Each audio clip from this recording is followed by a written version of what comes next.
Boa tarde, pessoal.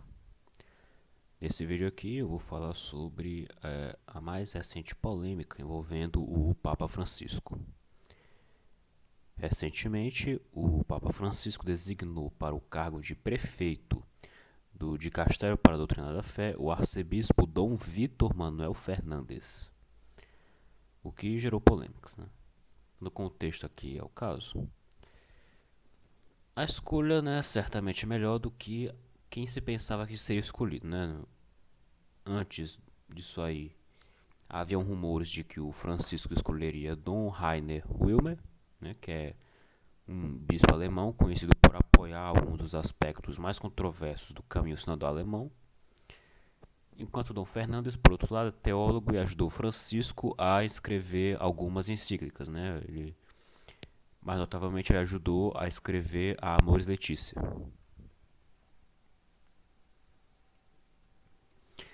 As polêmicas começaram quando Francisco enviou uma carta ao arcebispo parabenizando-o e pedindo para que guardasse a fé. A razão disso é que, durante a carta, Francisco fala brevemente que a CDF nem sempre foi usada de maneira ética, por vezes preferindo condenar erros doutrinais em vez de promover conhecimento teológico, sem citar nenhum caso em particular, né, mas provavelmente falando alguma coisa a respeito de Inquisição. Eu vou deixar na descrição, eu vou deixar os links para as fontes, para a carta. Esse vídeo aqui eu quero fazer um pouquinho mais curtinho. Eu tenho a carta aqui, né? O texto da carta. Ele faz assim mesmo. E antes que o pessoal comece a chorar, olha, eu vou falar logo o seguinte: tire da cabeça ilusões que se criou a respeito de catolicismo. Impressão de que no Brasil, dois tipos de pessoa criam ilusões a respeito do catolicismo. Por um lado é os petecas protestantes que falam mais do catolicismo.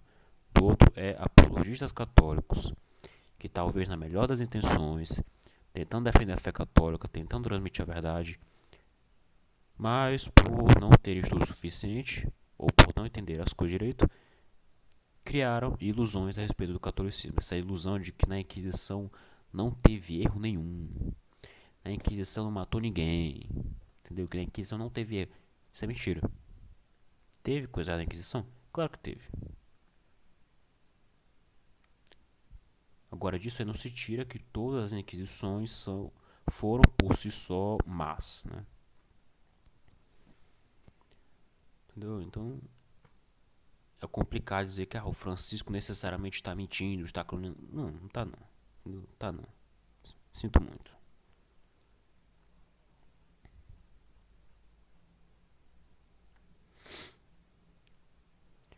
Por sinal, estendendo aqui o comentário, eu ouvi o pessoal dizendo que ele era ultramodernista. Ele é teólogo, tem um monte de livro publicado, livros, sabe, essas coisas. Não li, não sei dizer exatamente o que ele acredita em termos de teologia, mas pelo que eu vi aqui, ele não parece ser heterodoxo, não. Pelo que eu vou mostrar aqui, não parece ser muito heterodoxo, não. Eu não sei de onde é que tiram que ele seja ultramodernista, né? Fora o fato de que ele não é um cara super oposto ao Francisco, né? Tem gente que acha que é assim que se disserem as coisas. Enfim, uma das polêmicas que ele está envolvido é sobre o tal, né, do livro das beijocas, né? Dando aqui contexto, o livro é um livro que ele publicou, que escreveu, né? Quando ele era padre ainda, quando ele era muito jovem, 2 anos atrás, para fazer uma catequese sobre o beijo, né? Até que quando vocês verem o título do livro, tem gente que não entende, né? Mas o título do livro é uma referência ao primeiro versículo de Cântico dos Cânticos, né? Que até os padres da igreja interpretam como sendo uma analogia à encarnação do Verbo, né? Que o título do livro: Me cure com sua boca, a arte do beijo, né? Realmente é uma referência ao Cântico dos Cânticos, que explora a ideia do beijo como a expressão física do beijo místico entre Deus e a humanidade. Primeiro, explorando as razões pelas quais as pessoas beijam e como beijos são, são retratados em poesia e na rua. Na seção de poesia, o então Padre Fernandes pôs ali poemas escritos por alguns catequizandos, né, poemas escritos por autores famosos e também poemas escritos por ele mesmo. E a polêmica nasce principalmente porque, num desses poemas, né, assinados por ele, uma tradução para o inglês livre do livro, que eu vou deixar o link na descrição, né, para vocês verem que eu não estou inventando isso, traduziu a palavra bruxa para bitch, né, que quer dizer puta. Arcebispo Fernandes respondeu à controvérsia sobre o poema na sua página do Facebook, dizendo que os católicos nos Estados Unidos, que são críticos do Papa Francisco, traduziram erroneamente a palavra bruxa para puta, né, para dizer que o cara escreveu putaria no livro. Onde até explica, né, que por anos grupos antifrancisco usaram o livro para ridicularizar ele, né? Entre aspas, é o que ele disse. Na época eu era muito jovem, eu era um pastor, eu estava tentando alcançar os jovens. Então aconteceu para mim, me veio a ideia de escrever uma catequese para os jovens baseada no significado do beijo. Eu escrevi essa catequese com a participação de um grupo de pessoas jovens que me deram ideias, frases, poemas, etc. Bem, o que esses grupos extremos fazem é dizer: olha a qualidade baixa que esse teólogo tem, olha a besteira que ele escreveu, olha a putaria que ele escreveu, isso aqui. Mas a catequese para adolescentes não é um livro de teologia, né? Obviamente tem uma grande diferença em gênero literário.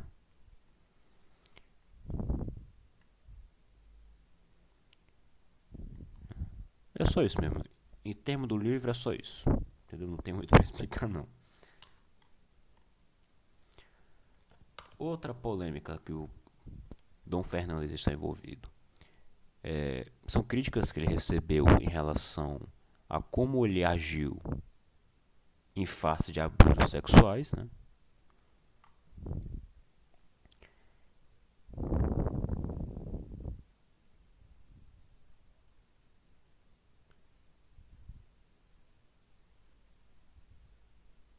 Isso. Basicamente, a organização Bishop Accountability, né, que ela se especializa, né, em denunciar casos de bispos acobertando abuso, essas coisas, acusou o arcebispo Fernandes de ter defendido um padre que foi acusado de abuso sexual infantil. Mesmo depois de ele ter sido acusado, né, e mesmo depois de acontecer de terem feito um mandato de prisão contra o padre e ele ter cometido suicídio, né, soltei a pela alma dele. É uma declaração, isso, a declaração da co-diretora da Bishop Accountability, Anne Barrett Doyle, diz que arcebispo Fernandes publicamente defendeu o padre Lorenzo e publicamente concordou com Lorenzo que seus críticos tinham outra agenda. Mas a carta que a declaração citou foi descrita pela diocese como privada e foi depois publicada pelo El Dia El Dia, né, um jornal da La Plata, em fevereiro de 2019.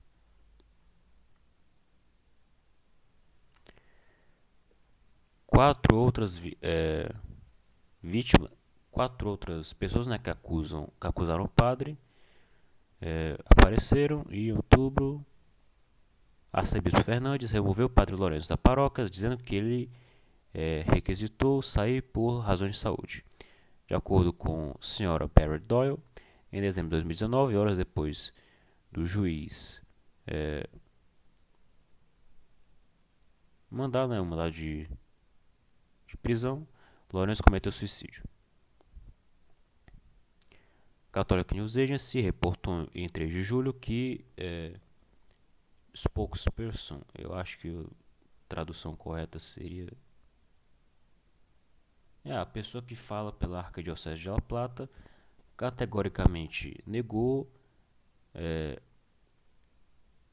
a acusação da senhora Doyle de que arcebispo Fernandes defendeu o padre, né? Entre aspas, conforme novos testemunhos apareceram, o arcebispo foi tomando novas medidas, começando por proibir ele de todas as atividades com menores até confiná-lo num departamento da Caritas. No começo foi apenas uma matéria de reabrir uma investigação canônica e criminal que havia sido fechada anos antes. Subsequentemente, outros novos testemunhos apareceram e novas medidas foram tomadas diante delas.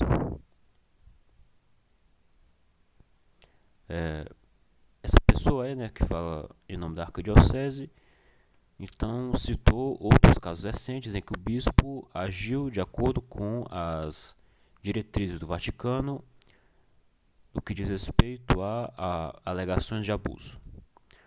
Como prefeito para o digastério da doutrina da fé, arcebispo Fernandes vai comandar o escritório designado para investigar casos de abuso sexual, o que hoje em dia é 80% do trabalho do dicastério. Em sua carta para o arcebispo, porém, Papa Francisco pediu ao arcebispo para focar mais nas matérias de fé do que em disciplinar abusadores.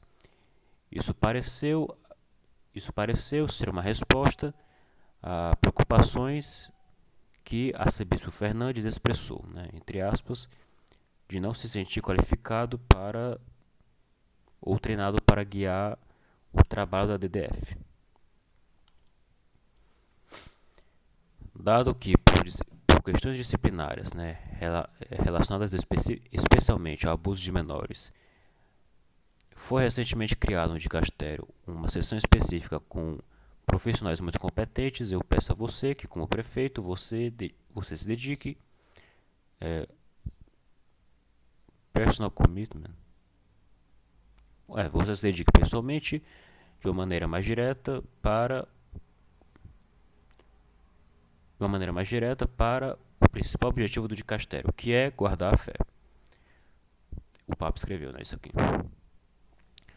A seção disciplinar do dicastério inclui o Conselho Pontifício para a Proteção dos Menores, que encarou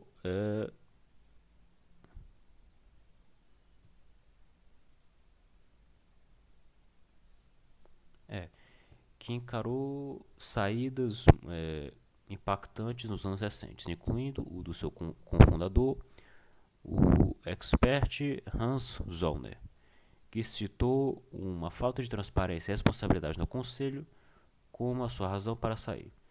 Alguns Vatican Watchers sugeriram que o Papa pediu ao arcebispo Fernandes para focar mais em teologia, porque mais reformas para a sessão disciplinária serão feitas logo.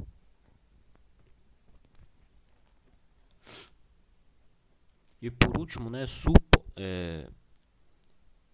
entrevistaram o arcebispo Fernandes, né, aí perguntaram a respeito desse negócio de abençoar casamento gay. Aí gerou polêmica, né, por causa disso. Finalmente, numa entrevista exclusiva publicada em 5 de julho na Info Vaticana, o futuro chefe da DDF expressou a abertura a abençoar casais homossexuais. Citando aqui o cara, né, as palavras do cara. Casamento, no estrito senso, é apenas uma coisa, a união estável entre dois seres que são homem e mulher, que nessa diferença são capazes de gerar uma nova vida. Não existe nada que possa ser comparado a isso e usar esse nome para expressar outra coisa não é bom ou correto. Ao mesmo tempo, eu acredito que gestos ou ações que possam expressar algo diferente devem ser evitados. Isso é porque eu acho que o maior cuidado que deve ser tomado é para evitar ritos e bênçãos que possam alimentar essa confusão. Agora, se uma bênção é dada de um jeito que não causa essa confusão, ela vai ter que ser analisada e confirmada. No caso, realmente, a palavra em inglês é confirmed. Até eu tava discutindo. Pessoal, quem sabe espanhol, português também tem isso, né? Até no inglês tem. Confirmado aqui, não no sentido de aprovar, mas no sentido de ver se é bom, né? É, ele não disse que é a favor de abençoar casais gay, casamento gay, né? Ou de casar gay. Acabou, pelo que ele disse, é o inverso, né? Ele é contra isso, de forma indubitável, né? Não dá para dizer que ele foi dúbio. Mas, né, realmente, coisas que não alimentem a confusão, essa confusão, né, que não seja abençoar o pecado, né, tem que ser analisados e tem que se ver se é bom. Né? Agora, se existe alguma coisa que entre nisso aí, não sei. E se existiu, eu não sei qual é. Então é complicado dizer que o cara, ele quer abençoar casamento gay. Não dá. E por último aqui, a entrevistazinha aqui, eu tirei do Unicinos. O recém-nomeado prefeito do Dicastério para a Doutrina da Fé, Vitor Manuel Fernandes, deu sua primeira entrevista à Info Vaticana. De La Plata, ele viajará para Roma, onde se estabelecerá para suceder o cardeal Ladária. Tuxo Fernandes abordou nessa entrevista temas como o caminho sinodal alemão, o decreto emitido pelo Dicastério em 2021, etc. A entrevista de Javier Arias. Tá aqui a entrevista. A entrevista é interessante, eu recomendo que vocês leiam, entendeu? Perguntaram aqui quais as suas principais linhas de trabalho como prefeito de Castelo para a Doutrina da Fé.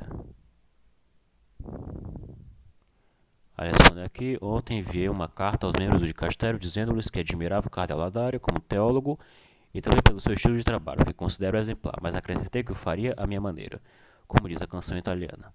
Dado o apelo do Papa à sinodalidade, primeiro terei que ouvir um pouco antes de tomar decisões, mas certamente há considerações da carta que o Papa me enviou de que teremos que aplicar de alguma forma. Por que você pediu ao Papa que não tratasse a questão dos abusos? Resposta dele: a primeira vez que ele me ofereceu esse cargo, eu respondi que não. Primeiro, porque ele não me considerava apto para liderar o trabalho na área disciplinar. Não sou canonista e, de fato, quando cheguei a La Plata, tinha pouca ideia de como lidar com esses assuntos. É complexo porque, em princípio, é preciso acreditar em quem apresenta acusações de abuso de menores. É preciso acreditar nelas e, por outro lado, não se pode condenar o padre sem um devido processo legal, o que demanda tempo. E no meio vem todas as reivindicações às quais se tem que responder dizendo o mínimo possível para não interferir. Naquela época me deixei guiar pelos canonistas e aprendi, mas com enorme sofrimento por medo de ser justo com um com o outro. Você pode imaginar que ter que ir a Roma para cuidar disso foi uma tortura.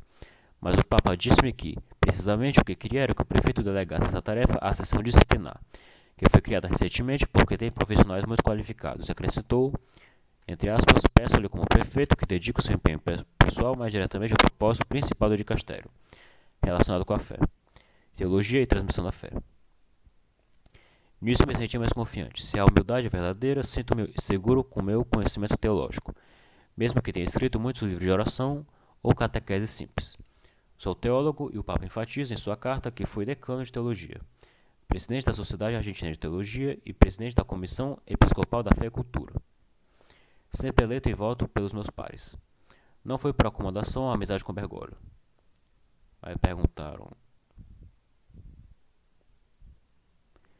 Em sua carta, os fiéis da Criança de La Plata, sua afirmação de que o Santo Ofício chegou a torturar e matar gerou polêmica. Isso reitera.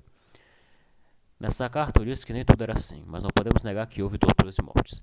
Sabemos que isso não pode ser julgado pelos critérios atuais. Reiterei isso em entrevista ao jornal. Mas o que está errado e eu defendo a moralidade objetiva. Acho que a acusação de ser ultramodernista caiu, né? Se o condicionamento histórico pode diminuir a culpa, isso deve ser contemplado nos julgamentos, não podemos negar que foi objetivamente ruim. Também sabemos que outros tribunais da época eram muito mais cruéis e morais que a Igreja Católica, mesmo de outras denominações cristãs, mas que está errado. Aí perguntaram sobre o caminho do alemão. Confesso que, sendo arcebispo de La Plata, eu estava entusiasmado em anunciar o Evangelho, pregar e infundir espiritualidade.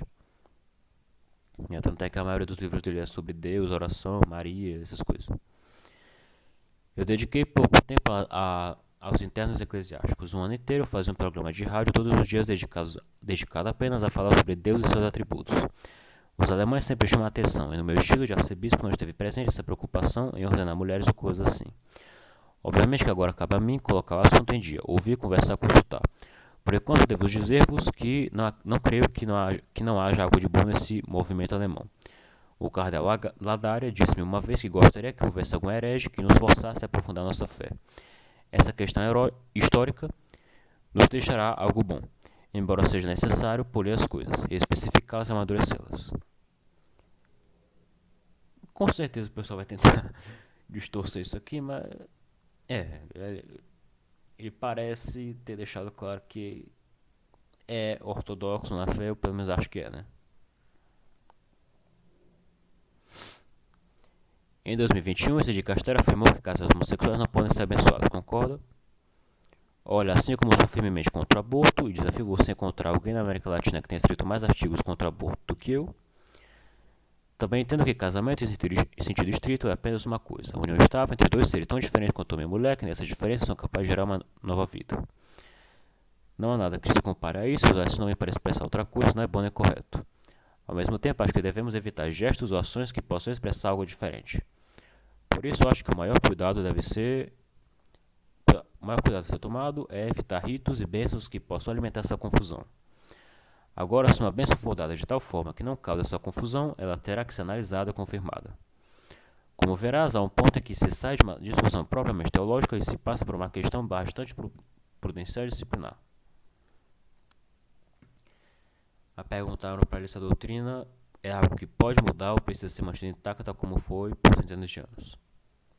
A resposta dele: a doutrina não muda porque é, em última análise, o mistério insondável, maravilhoso e imutável da Trindade expressa em Cristo.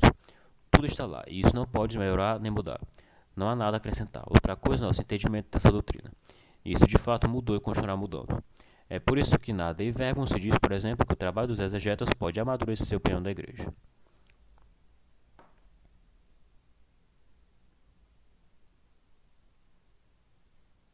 Aí perguntaram para ele sobre esse livro, né, do beijo.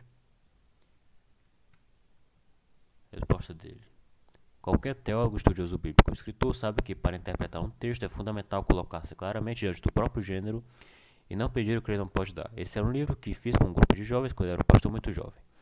E o tema desse livro é profundamente conservador. Sabe por quê? Porque respondia à preocupação desses jovens, muito bem treinados por mim, de aprender a explicar a outros jovens por que as relações pré-matrimoniais deveriam ser evitadas. Observe o quão progressivo era o objetivo do livro. Bom, conversando e falando, nos ocorreu enfatizar que sexo não é tudo, que se adiar pode-se desenvolver muitas outras formas de expressão de amor e crescer nesse amor. Então, como exemplo de uma daquelas expressões de afeto que pode ser sem a necessidade de chegar ao sexo, houve o beijo. Então, junto com eles, pesquisamos outros jovens, buscamos poemas e montamos essa catequese. Não foi um manual de teologia, foi uma tentativa pastoral da qual nunca me arrependerei. Claro que eu não escreveria algo assim hoje, já tenho 60 anos e estou começando a me preparar para a vida eterna. Aliás, pouco tempo depois pedi à editora que não o reeditasse. Você não acha ruim pegar esse livrinho, usar frases soltas daquele livreto pastoral juvenil para me julgar como teólogo?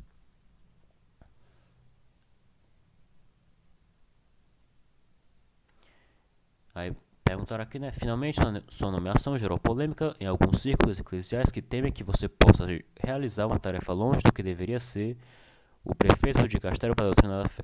O que você diria àqueles que não veem a sua nomeação com bons olhos? Resposta dele: essas tarefas também podem ser reconfiguradas, e o Papa tem o direito de lhe dar outra face. Não lhe parece bom que em algum momento da história, um latino-americano que tenha sido pároco das periferias, que tenha crescido em uma pequena cidade do interior, com sensibilidade próxima à dor dos descartados da sociedade, com uma história de vida muito diferente da de um europeu americano, ocupe essa posição? Mas quem é ao mesmo tempo doutor em teologia? Mais uma vez, digo a ele que eu vou aprender com a história, vou respeitar os processos, vou dialogar, mas vou fazer do meu jeito. E é basicamente isso, né? Eu me lembro de outra entrevista, eu não soube achar, que perguntaram pra ele o que ele queria esclarecer. Aí o coitado: eu não sou maçom, eu não sou o infiltrado Jorge Soros, eu não sou anticristo.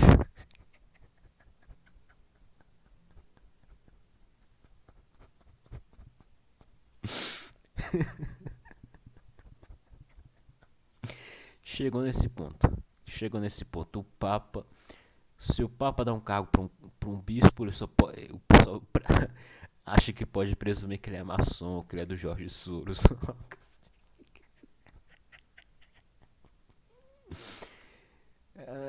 As pessoas estão enlouquecendo. Né? É isso, pessoal. Até a próxima.